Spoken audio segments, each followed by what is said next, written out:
तुझे इज़हार मोहब्बत से अगर नफ़रत है तो तूने होठों को लहरसने से तो रोका होता।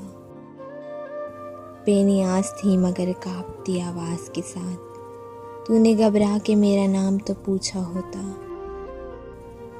तेरे बस में थी अगर मशगले जज्बात की लो, तेरे खसारे में गुलजार ना भड़का होता।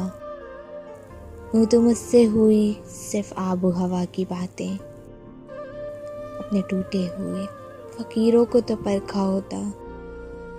यूं ही बेवजह खटखटाने की ज़रूरत क्या थी, दम रुखसत अगर याद ना आया होता।